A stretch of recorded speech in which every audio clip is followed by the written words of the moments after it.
Meu nome é Raquel Araújo, sou bailarina, produtora, artesã, né? Sou educadora social, hoje em formação em educação física, também sou formada em pedagogia, trabalho com a educação social dentro das ONGs na relação da dança, né?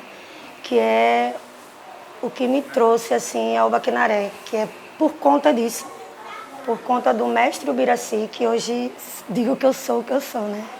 Então, através dele que eu descobri, assim, é isso que eu quero ser. Através da dança eu quero trazer crianças maravilhosas, né? E conhecer o mundo e saber o que elas podem ser, o que são, através da dança. Tá. Com quantos anos, tu lembra quantos anos você tinha quando você chegou no Baquinaré? Então, eu comecei, na verdade, na Fundação Guararapes. A Fundação Guararapes era um trabalho que tinha na Casa da Cultura, acho que era pela prefeitura. E quem dava aula era Antônia Batista. E aí, o que aconteceu? Eu vi na televisão um anúncio que ia ter aula de dança afro e aula de fantasia de papel, que era no DCE, que ficava ali na Rua da Soledade, próximo da Igreja da Soledade. Eu fiquei doidinha nesse bar, vou fazer aquilo ali. Porque os tambores me chamavam e não sabia o que era, né? E por ter nascido num lar evangélico, mas... né? E aí eu fui lá, só que quando eu cheguei, ele disse, ó, só vai ter, com a sua idade, acho que eu tenho uns 7, 8 anos, você só pode fazer fantasia de papel. Eu disse, eu não quero fazer fantasia de papel, quero fazer dança. E aí ele chegou para mim para conversar e disse, vamos fazer o seguinte, você faz fantasia de papel e depois eu deixo você fazer umas aulas na dança. Eu, tá bom. Então, acho que entre 7 e 8 anos. E aí eu comecei a fazer fantasia de papel e depois eu fui para a dança. Só que eu já conhecia a Fundação Guararapes, que era com a Antônia Batista, eu não sabia que os dois eram casados. E foi bem engraçado, assim, porque eu fazia aula lá e fazia aula aqui, né? E um dos ritmos que me chamaram a atenção logo no início foi frevo, porque eu cheguei após o Natal. Foi a primeira vez que eu vim na Casa da Cultura, minha mãe levou, né, para assistir, e aí eu vi pastoril. Eu disse, ano que vem eu quero dançar isso. E minha mãe ficava reclamando que todo ano eu queria dançar uma coisa diferente. Porque eu também acho que eu estava me descobrindo, tentando saber o que eu gostava. E quando eu descobri que era, na verdade, o grupo da Fundação Guararapes dançando pastoril, e aí a gente foi lá depois para saber, e comecei a fazer aula lá. Né? E quando eu cheguei, já estava no frevo. Mas me apaixonei por frevo. E quando eu ouvi a questão das músicas afro na televisão, dizendo que ia ter oficinas, né? Eu disse, eu quero fazer isso também. E foi aí que eu comecei. Depois eu descobri que eles dois falavam de mim, não sabiam que eu era a mesma pessoa. E como o Baquinaré antes era um pessoal mais velho que fazia aula, na verdade eu não podia, né, dançar ainda, que antes não era nem Baquinaré, era Balé de Cultura Negra do Recife. Né, existia 2 grupos, Primitivo, de Arte Negra e Balé de Cultura Negra do Recife. E aí foi quando eu comecei, então eu só fazia aula, só ensaiava. E na verdade eu só vim dançar mesmo, acho que 2 anos depois, 3 anos depois, num festival internacional de Caruaru que tinha, que era o Festival da CIOF. Que foi assim, maravilhoso. Logo no início minha mãe não deixou eu ir, foi um chororô, eu queria ir. E no final só fui depois, mas foi assim... a primeira emoção, né?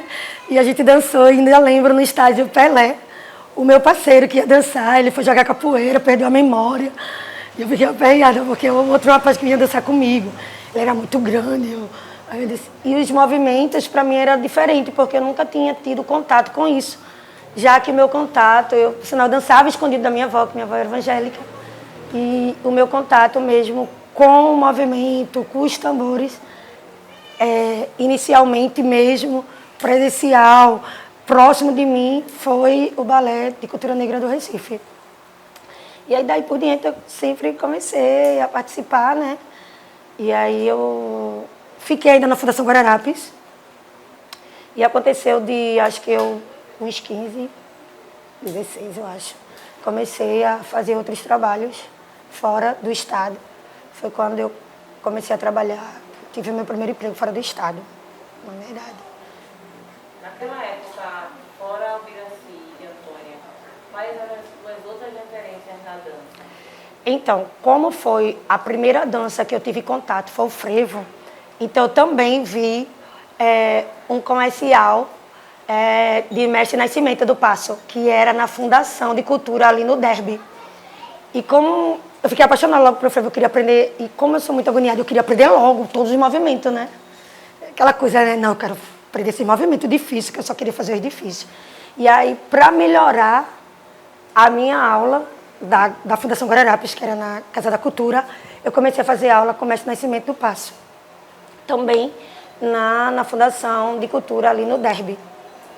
E eu comecei também, como minha mãe era de blocos, minha mãe fazia parte do bloco Batutas de São José. Então foi uma coisa assim que sempre me chamou a atenção, só que era um espaço que eu não vivia, porque eu vivia no espaço da minha avó, não da minha mãe. Né? E essa relação, minha avó, minha mãe, meu pai, todos eles tinham um espaço, um caminho diferente. Meu pai era de candomblé, minha mãe, acho que não sabia onde transitava, né? Ia para o candomblé, ou ia para a igreja porque a mãe chamava, ou ia para o clube, Batuta de São José. E minha avó era evangélica, então, como eu vivia muito com minha avó, então eu tinha outro espaço. Mas os outros espaços de dança me chamavam muita atenção. E me frustrava porque no espaço evangélico eu era meio taxada meio como doida ou diabinho. Senão eu tinha até um apelido de diabinho, porque eu corria muito ou porque eu se mexia muito. E essa época na igreja, que era chamada igreja tradicional, então você não podia cantar mexendo, né? E a Raquel não conseguia cantar sem se mexer, né? Ela tinha que estar sempre fazendo um movimentozinho, porque eu não conseguia ficar parada. Então, era meio taxada por ser, talvez, hoje dita como imperativa e tal. Eu não conseguia cantar ou fazer qualquer coisa se fosse parada, né? Sempre me movimentando, né? Muito disso.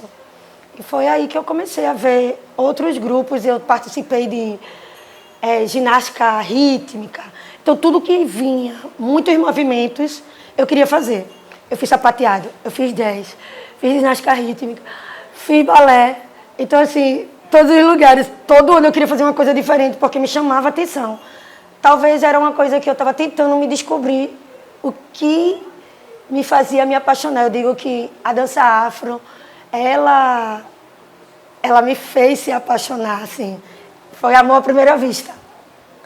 É isso aí que eu quero, é isso aí que vai ser minha vida, é isso aí que vai ser minha paixão. Eu digo muito que foi ela que me encontrou e não eu a encontrei. É muito disso. Aqui no Bacnaré, assim, tem um espetáculo que marcou, assim, que impactou mais, aquele que você guarda, assim, na memória com muita força? É o Memórias, porque o Memórias é o primeiro espetáculo que não era esse nome, né? É o espetáculo, assim, que eu sou até hoje apaixonada. É um espetáculo que eu tenho paixão. Se botasse para dançar, eu dançaria, acho que tenho todas as coreografias de tanto tempo, acho que todas aqui marcadas, porque era as músicas, o toque, a energia, a vibração, né? Marca, é como se fosse a minha corrente sanguínea, sabe? Que vai e toca tudo, mexe tudo, da ponta do pé ao cabelo. Então, assim, o Memórias é uma coisa, para mim, posso dizer, as minhas primeiras palavras, as minhas primeiras vogais, né? Para dança afro, porque foi uma forma diferente. Como eu passei pelas três, então, assim, o Gracie tinha um jeitinho carinhoso, né? Você não só dança por dançar. Ele me fez eu conhecer o candomblé, porque, tipo, se eu vou dançar Vatuzi, que tem um pouco de Yansan, que tem um pouco de Ogum, que tem alguns toques dentro, eu tinha que saber por quê, né? Que forma e quais nações que Yansan vem, que forma ela dança, como a forma que ela dança, que roupa ela dança, qual os seus movimentos, se seus movimentos se modificam, né? Cada nação tem o seu jeito, de dançar tem a sua característica, né? Então, tinha muito disso, de a gente poder ir lá. Eu tinha pavor logo no início, porque assim, a única lembrança que eu tinha de um candomblé era que numa rua atrás da minha casa, que é onde eu passava para comprar o pão toda tarde, tinha um candomblé. E eles tinham eles eram feitos de madeira. E quando eu estava tocando, né, então me chamava muito. Então, a última vez que eu lembro que eu fui espiar. E aí ela estava cantando, eu lembro que foi um toque para Oxum. E de repente a mulher fez você. E eu não sei se era eu, mas eu sentia que ela estava apontando para mim. E aí eu saí correndo, né? Então, assim, aquele toque ali, a mulher apontou para mim, eu achava que estava brechando. E eu disse, meu Deus, a mulher me viu, eu saí correndo. Então, assim, essa parte desse espetáculo, que é um dos primeiros espetáculos, ela me chama muita atenção, né? Porque fala de Omolum, fala de Unsan, fala de Oxum, fala de Oxóssi, né? Ele tem todos os orixás e cada quadro tem a sua beleza, a sua característica, a sua roupa que brilha, a sua roupa que tem sua cor, que tem sua beleza. Os movimentos são fortes, mas também são suaves, também são, como eu posso dizer, chamativas, assim, te convida para dançar, né? Te convida para dançar. Eu lembro muito do Nascimento. O Nascimento é uma coisa espetacular, assim, sabe?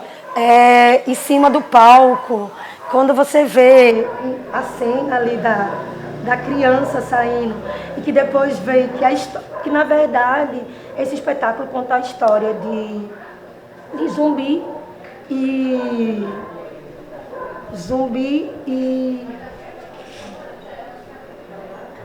não é Lendários, acho que eu esqueci.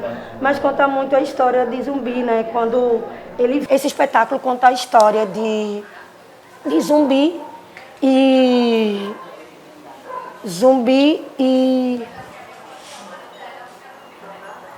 Não é Lendários, acho que eu esqueci.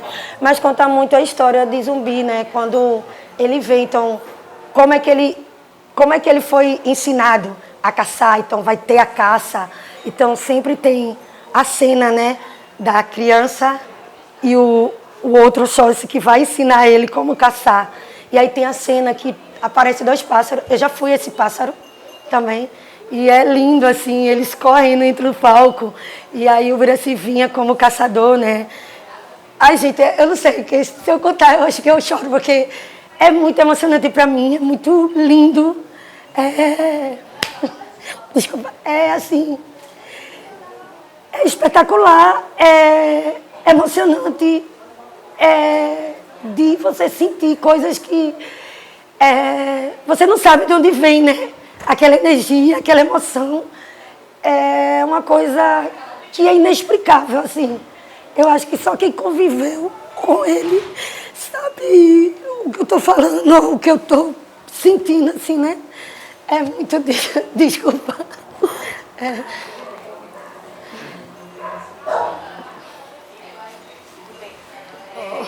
A mulher que quer ver 2 fotos dançando. Tem fotos com o figurino do Batinaré dançando?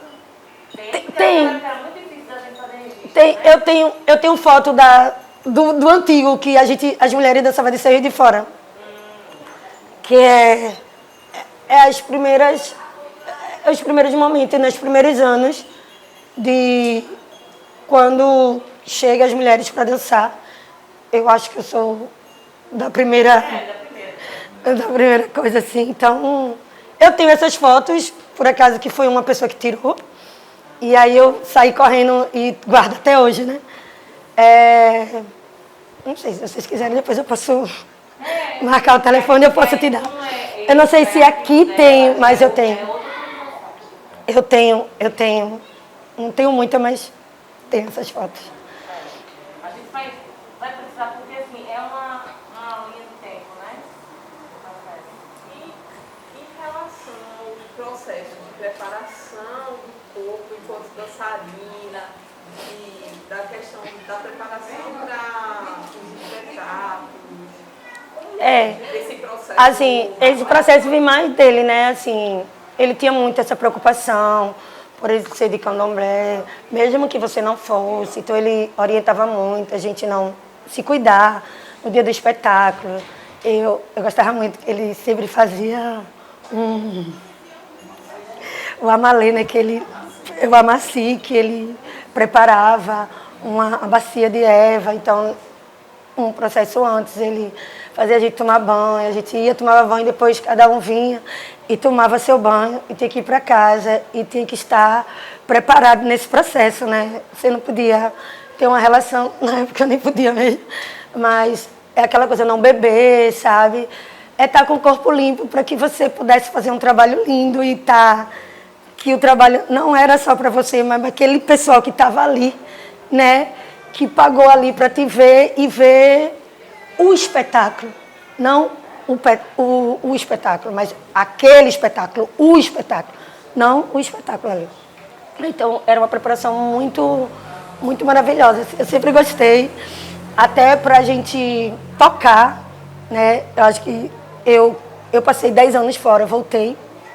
Quando eu voltei, né, ele não gostava que mulheres tocassem instrumento de couro. E aí eu quebrei muito. Por favor, Silvira, como é que eu dancei maracatu tantas vezes e não sabia nem os instrumentos que tocavam para me dançar, né? E aí eu tive muito disso. E aí ele liberou, você vai tocar, agora você tem que prestar atenção, você não pode, no dia da preparação, você não pode transar, você não pode fazer nada. Não pode beber, se eu não bebo, então tá tudo certo.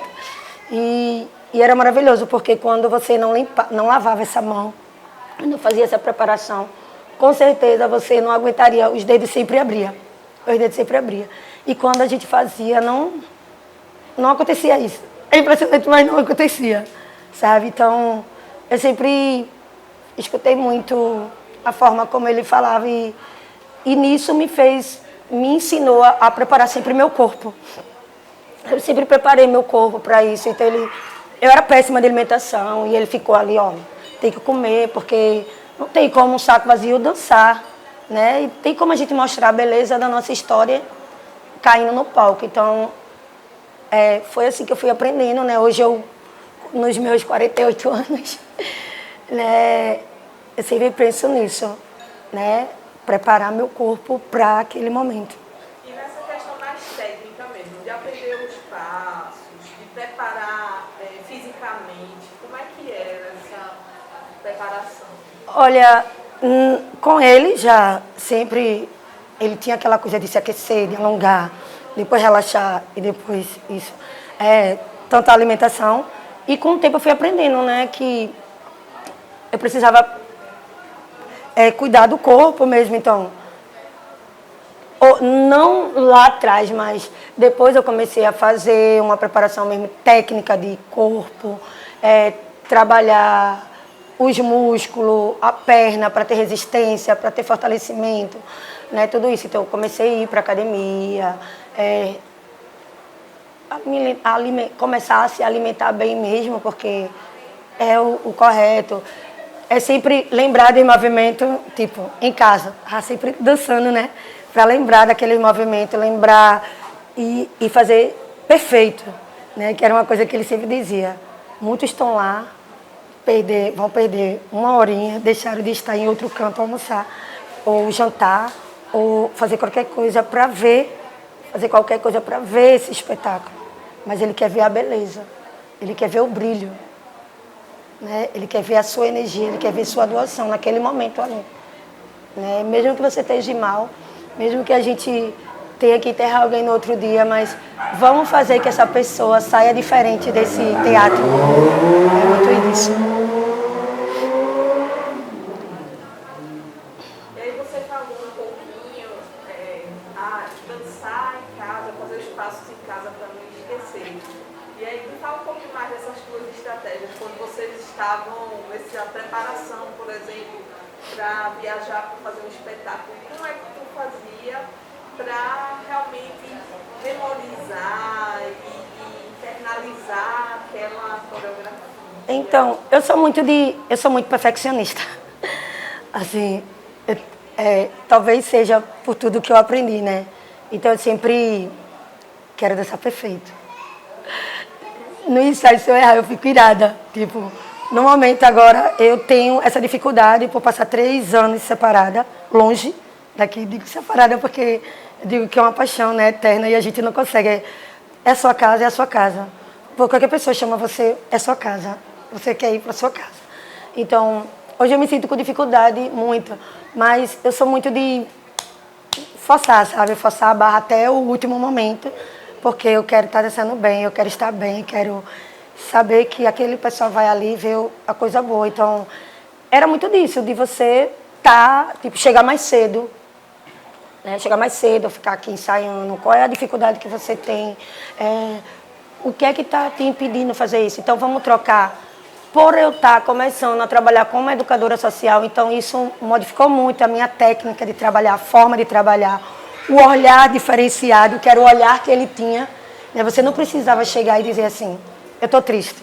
Não sei. Eu dizia assim, eu não sei o que acontece. Ele olha para você e diz, o que foi que houve? Hã? Como assim?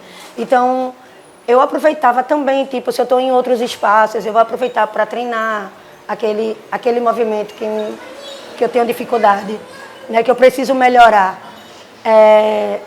Hoje eu acho que, não sei, com a idade, né, e aí você vai, claro que a gente vai ter que dificuldade mesmo.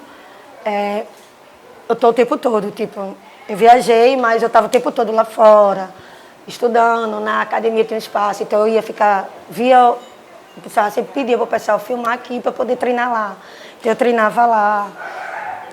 É o que você tem que fazer, né? Se você quer fazer um trabalho para que alguém veja, né? E eu escuto muito assim, algumas pessoas falar que eu me modifico quando eu estou no palco.